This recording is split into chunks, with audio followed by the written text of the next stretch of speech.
中东局势出现了重大变化，现在美国和以色列就同意了，立刻要展开为期2周的停火。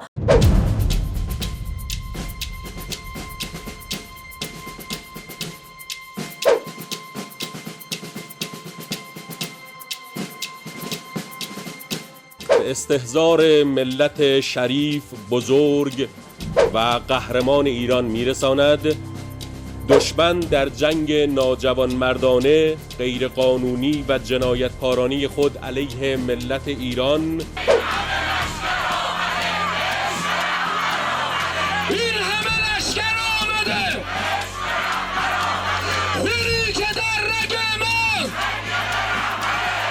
川普，你真的是疯狗吗？你假装疯狗，根本不敢。我觉得川普很胆小了，怎么没有地面作战呢？太丢脸了啦，打假的啊，胆小鬼。美国的民意并不支持他继续打地面作战，他知道他没有能力打地面作战，甩锅给全国的老百姓，非常的荒唐好笑了，没有人要跟着他走，他没有正当性，他有一点气急败坏，有点悲哀啦，真的被人家看笑。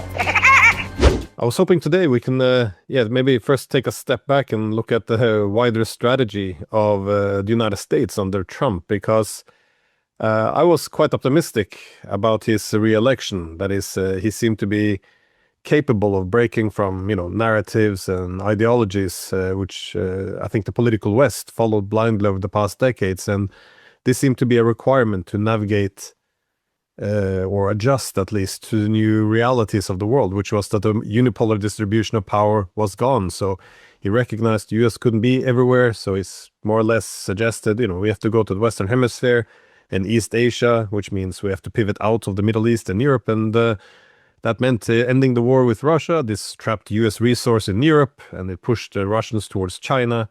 And also in the Middle East, he was quite consistent on ending the forever war. So overall, what I'm trying to say is, although, he's, a man who was not very civilized in his demeanor, what he said was a lot more rational than what I heard from other politicians. So that's why I wanted to hear from you. What do you make of his direction now?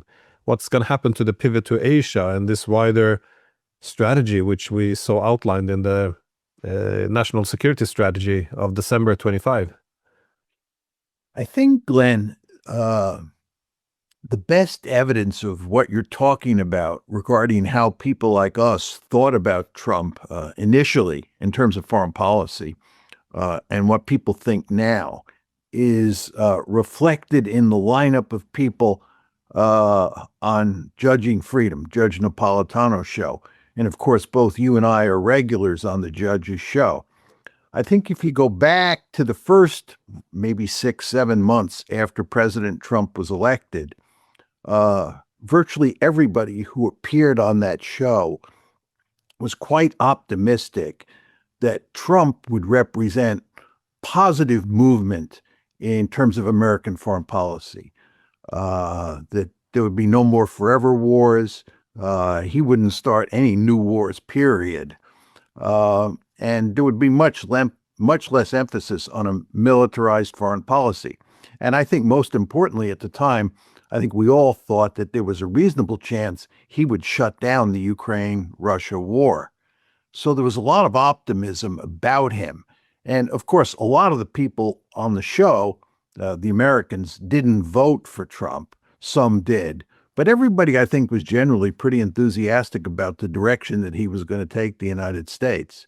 I think now, if you watch Judging Freedom, almost everybody on that show is, and I'm choosing my words carefully here, very critical of President Trump, that he is seen to have blown it, to missed a terrific opportunity to change the direction that American foreign policy was going in.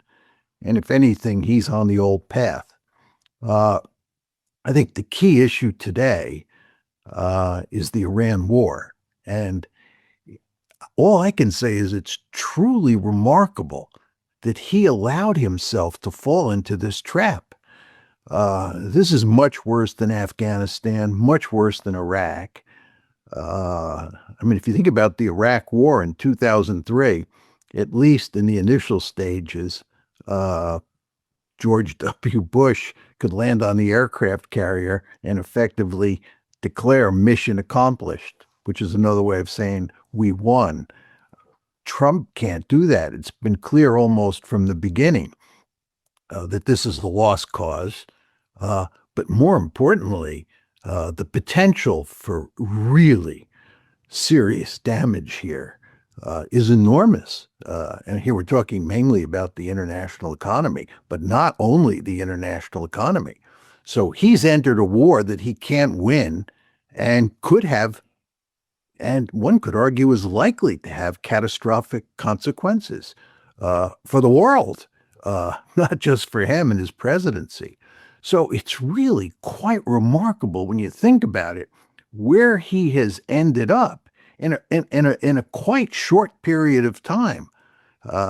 He was put in office January 20th of 2025, and the war started against Iran on February 28th, 2026. That's effectively 13 months after he's in office. So he starts off looking like he has a winning strategy. But 13 months later, he's jumped into a huge quagmire that he can't get out of. So he goes back and forth. His rhetoric just changes all the time. It's quite remarkable. But the fact is, Glenn, he is, and we are, in profound trouble. Now, what's going on here? We started this war thinking that we would win a quick and decisive victory. When I say we, I'm talking about the Trump administration, because people like us, of course, understood that this was a cockamamie strategy from the get-go. But the West, the United States and Israel, started this war thinking that they could employ a shock and awe strategy built around decapitation. We'd decapitate the regime, we'd shock and awe the Iranians, and people would rise up in the streets, they'd overthrow the regime, and we would live happily ever after. This was the basic strategy. We had to win a quick and decisive victory for this to work. And it failed. And by the way, anybody who has a basic understanding of international relations should have understood that this would fail from the get-go. It was just not going to work. And it didn't work. But then we found ourselves in a protracted war. Here we are. And I don't think most people fully realize it, but the Iranians hold almost all the cards in a protracted war. First of all, there's no real good exit strategy for Trump. And if he goes up the escalation ladder, which is the other alternative, the Iranians beat him at almost every step of the ladder.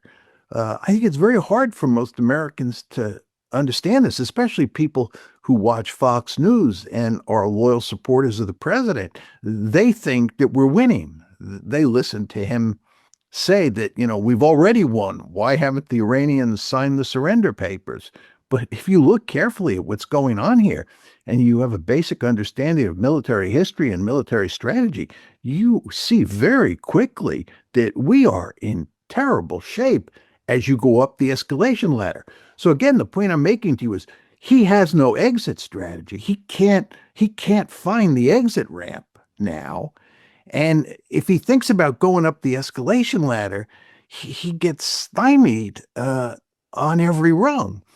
大家好，我是主播林家远。生活压力大，失眠、浅眠是现代人常见的烦恼。太阳星全效克菲尔益生菌现在进一步推出晚安加强版，添加水染伽马、色氨酸、茶氨酸、香蜂草4大天然草本，选择太阳星全效克菲尔益生菌，做好日常保养，身体轻松无负担。